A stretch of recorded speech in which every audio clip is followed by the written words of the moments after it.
US President Donald Trump has denied working for Russia, pouring scorn on the latest reports to cast scrutiny on his relationship with Moscow. Addressing reporters at the White House as he left for Louisiana, he said, "I never worked for Russia."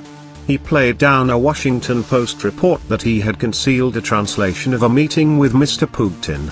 According to the New York Times, meanwhile, the FBI launched a hitherto unreported inquiry into the president. According to the newspaper, the FBI's suspicions were raised after Mr. Trump fired its director, James Comey, in May 2017. That FBI inquiry, reports the New York Times, was taken over by Justice Department Special Counsel Robert Mueller. Mr. Mueller is leading an ongoing investigation into whether the Trump campaign colluded with the Kremlin to influence the 2016 presidential election.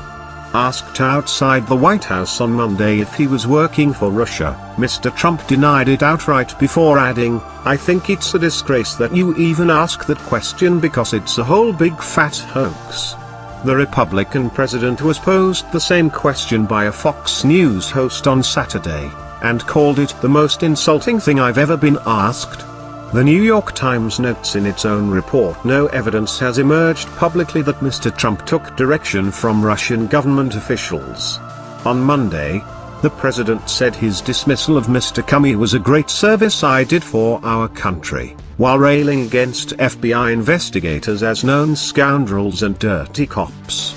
It was also reported at the weekend that Mr. Trump had confiscated the notes of his own interpreter after a meeting with Russian President Vladimir Putin.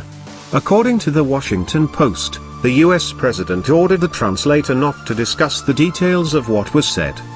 But on Monday, Mr. Trump defended his nearly hour-long discussion with Mr. Putin in July 2017 on the sidelines of a G20 summit in Hamburg, Germany.